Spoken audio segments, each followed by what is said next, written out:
Assalamualaikum warahmatullahi wabarakatuh. Salam sejahtera untuk kita semua. Perkenalkan, nama saya Rahmat Shah. Saya dosen tetap pada program studi Teknik Mesin Fakultas Teknik Universitas Asahan. Sini saya akan menjelaskan rencana pembelajaran semester atau RPS. Ada beberapa mata kuliah yang saya ampu, diantaranya adalah menggambar mesin, CAD/CAM, mesin konversi energi, K3, dan ketenagakerjaan. Mata kuliah utama saya, mata kuliah pokok saya adalah mesin konversi energi.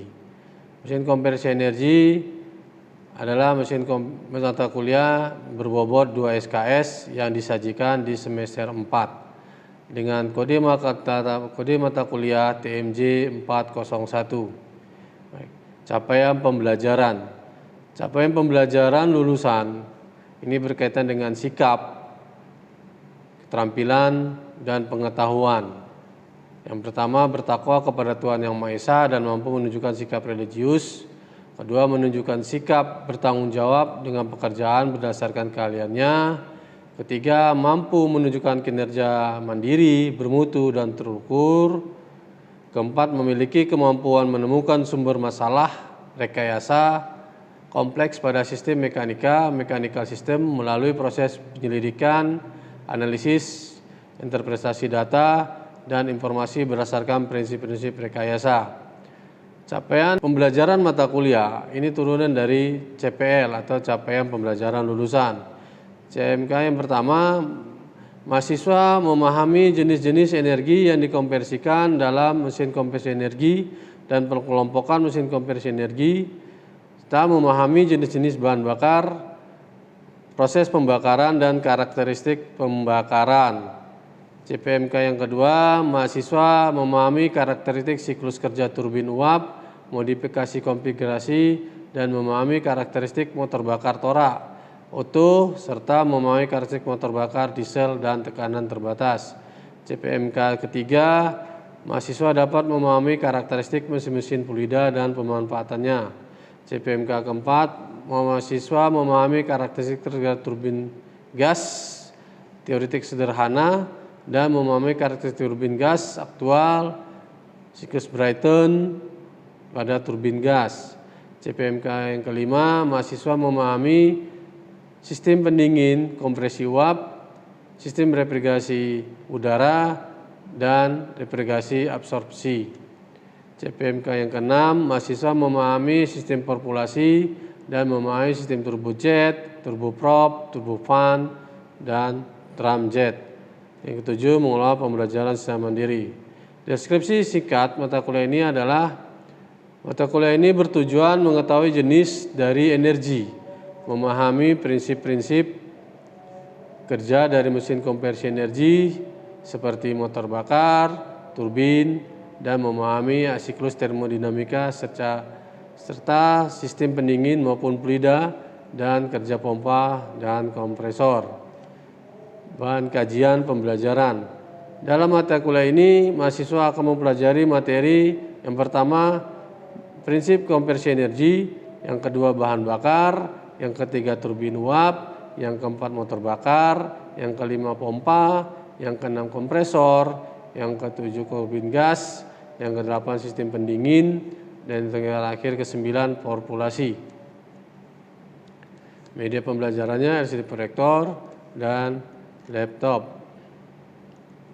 Metode pembelajarannya digunakan adalah metode ceramah, tatap muka, belajar terstruktur, belajar mandiri. Pada mata kuliah mesin konversi energi ini akan dilaksanakan selama 16 kali pertemuan dengan waktu lebih kurang 100 menit. Di mana minggu pertama adalah pembelajaran yang dilaksanakan menjelaskan tentang prinsip-prinsip mesin konversi energi, jenis energi yang digunakan, pengelompokan mesin konversi energi. Materi pembelajarannya pendahuluan, pengertian ruang lingkup, dan aplikasi dari mesin konversi energi, serta jenis dari energi, dan pengelompokan mesin konversi energi. Di sini juga akan menjelaskan kontrak kuliah.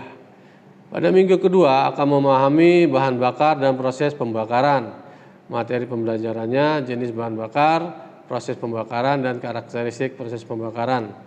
Pada minggu ketiga akan memahami prinsip atau sistem pembangkit daya turbin uap. Ini akan mempelajari tentang karakteristik siklus kerja turbin uap, modifikasi performance-nya. Pada minggu keempat dan kelima akan menjelaskan motor bakar, torak, dan motor bakar diesel, di mana akan menjelaskan klasifikasi motor bakar, torak, dan diesel, siklus operasi 4 dan 2 tak, efisiensi siklus, tekanan efektif rata-rata, dan parameter operasinya. Pada pertemuan atau minggu ke-6 dan ke-7 menjelaskan dan mendefinisikan tentang pompa torak dan pompa sentrifugal, di mana materi pembelajarannya adalah karakteristik pompa dan pemanfaatan pompa torak dan sentrifugal. Pada minggu ke-8 akan diadakan ujian tengah semester atau UTS. Setelah ujian UTS, mahasiswa akan kembali melanjutkan perkuliahannya di minggu ke-9, di mana minggu ke-9 pembelajaran yang akan diberikan adalah menjelaskan tentang kompresor, di mana materi pembelajarannya adalah karakteristik dan pemanfaatan dari kompresor. Pada minggu ke-10 dan ke-11 akan menjelaskan tentang turbin gas. Materi pembelajarannya sistem pembangkit daya turbin, teoretik, sistem pembangkit daya turbin gas aktual, dan siklus Brayton. Pada minggu ke-12 dan ke-13 akan menjelaskan tentang mesin pendingin, di mana materi pembelajarannya komponen utama, sistem kompresi uap, siklus refrigerasi, diagram Moller, komponen utama sistem refrigerasi absorpsi, dan sistem refrigerasi udara. Pada minggu ke-14 dan minggu ke-15 itu menjelaskan tentang populasi, di mana materi pembelajarannya tentang sistem populasi, prinsip kerja, skema diagram populasi jet, prinsip kerja, turboprop, turbofan, dan ramjet. Dan pada minggu ke-16 akan diadakan ujian akhir semester atau UAS.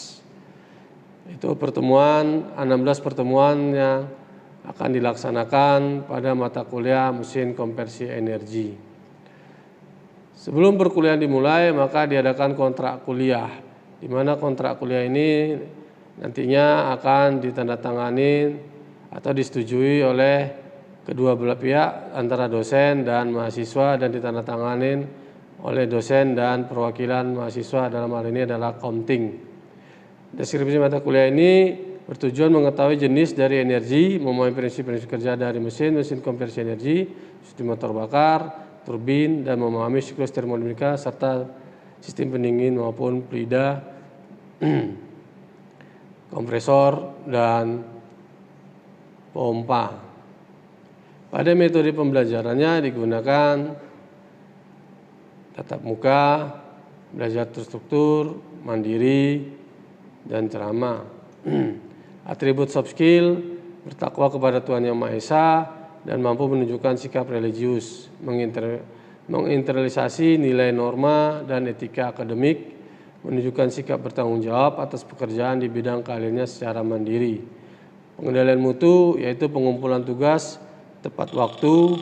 Evaluasi yang dilakukan adalah penggabungan nilai pencapaian mahasiswa pada seluruh item dengan kendali mutu dengan menggunakan yaitu nilai tugas, nilai kuis, kehadiran, itu akan digabungkan menjadi satu dan mendapatkan bobot 50%. Untuk UTS dengan bobot 20% dan UAS dengan bobot 30%. Mahasiswa tidak diperkenankan mengikuti ujian tengah semester ataupun akhir semester apabila kurang dari 75%. Penilaian terhadap mahasiswa ditentukan oleh hasil belajar dengan menggunakan sistem penilaian acuan norma yang berlaku atau yang sudah ditentukan oleh universitas. di mana range nilainya adalah 85 sampai 100% sangat kompeten dengan nilai grade A, 75 sampai 84 itu kompeten dengan nilai grade B, 65 sampai 74 cukup kompeten dengan nilai grade C, 55 sampai 64 itu kurang kompeten dengan nilai D, dan kurang dari 54 tidak kompeten dengan nilai E. Norma yang berlaku adalah setiap mahasiswa harus mematuhi peraturan tata tertib yang berlaku selama perkuliahan berlangsung. Tidak diperkenankan terlambat mengikuti perkuliahan. Demikian yang saya sampaikan pada kontrak kuliah dan rencana pembelajaran semester. Saya akhiri, wabillahi taufiq wal hidayah. Assalamualaikum warahmatullahi wabarakatuh. Salam sejahtera untuk kita semua.